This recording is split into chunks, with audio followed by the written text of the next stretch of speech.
কৃষি সম্প্রসারণ অধিদপ্তর গাজীপুর তার লক্ষ্য অর্জনে শতভাগ সফল হয়েছে উপজেলা পরিচালক কৃষিবিদ মোহাম্মদ রফিকুল ইসলাম খান। গাজীপুর প্রতিনিধি আর কে রেজা এই রিপোর্টে বিস্তারিত জানাচ্ছেন SKN রেশমা। গণপ্রজাতন্ত্রী বাংলাদেশ সরকারের গুরুত্বপূর্ণ অধিদপ্তর হচ্ছে কৃষি সম্প্রসারণ অধিদপ্তর। টেকসই ও লাভজনক ফসল উৎপাদন বৃদ্ধির নিশ্চিতকরণের লক্ষ্যে দক্ষ, ফলপ্রসূ, বিকেন্দ্রীকৃত, এলাকা নির্ভর, চাহিদা ভিত্তিক এবং সমন্বিত কৃষি সম্প্রসারণ সেবা প্রদানের মাধ্যমে সকল শ্রেণীর কৃষকের প্রযুক্তি জ্ঞান ও দক্ষতা বৃদ্ধিকরণের যে মিশন এবং ভীষণ কৃষি সম্প্রসারণ অধিদপ্তর গাজীপুরের সে বিষয়ে খোলামেলা আলোচনায় কৃষি সম্প্রসারণ অধিদপ্তর গাজীপুরের উপপরিচালক কৃষিবিদ মোহাম্মদ রফিকুল ইসলাম খান বঙ্গ টেলিভিশনকে বলেন, আমি মোহাম্মদ রফিকুল ইসলাম খান, উপপরিচালক কৃষি সম্প্রসারণ অধিদপ্তর গাজীপুর। আমরা সকলেই জানি যে বর্তমান কৃষি বান্ধব সরকার কৃষি উন্নয়নে, কৃষকের উন্নয়নে বিভিন্ন কর্মসূচি বাস্তবায়ন করে যাচ্ছে।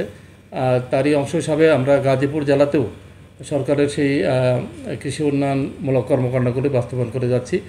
আমরা বিশেষ করে নতুন নতুন জাত সম্প্রসারণের মাধ্যমে এখন ফসলের ফলন, একর প্রতি ফলন অনেক বেশি। আমরা সকলেই জানি যে ধান উৎপাদনে বাংলাদেশে এখন বিশ্বের ভিতরে তৃতীয় স্থান অবস্থান করেছেন, আমরা সবজি উৎপাদনে তৃতীয়।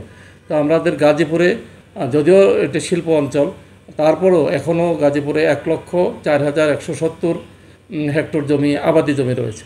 তো এখানে আমরা এই যে চলমান যে বড় মৌসুম, সেখানে 58,000 হেক্টর বড় আবাদ হয়েছে।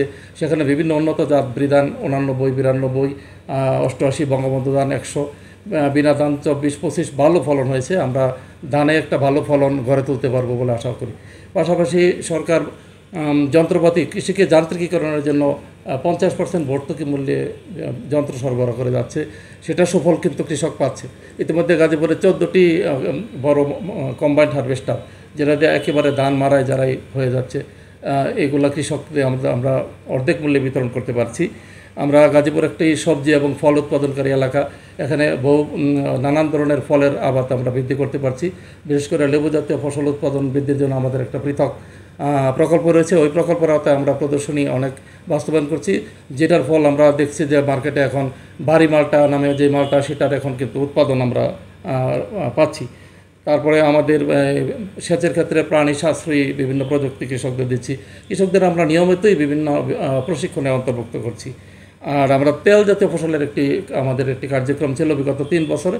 আমাদের গাজীপুর জেলাতে 1800 হেক্টর জমি সরিষা আবাদ ছিল, সেটা এই বছর 3100 হেক্টরে আমরা উন্নীত করছি। অর্থাৎ 1300 হেক্টর জমি আমরা আবাদ বৃদ্ধি করতে সক্ষম হয়েছি। সরিষার উৎপাদন ফলন এখন কিন্তু অনেক আগে গেছে গাজীপুরে। তো আমরা বর্তমানে কৃষি বান্ধব সরকারের সকল কর্মকাণ্ড কৃষকদের নিয়ে এবং গবেষণা প্রতিষ্ঠানকে নিয়ে আমরা আরও এগিয়ে যাব। বাংলাদেশের কৃষি এবং গাজীপুরের কৃষি আমরা আরও উন্নত করবো এই প্রত্যাশা। গাজীপুরের সকল কৃষক তথা সারা বাংলাদেশের কৃষকের জন্য আমার আন্তরিক শুভেচ্ছা।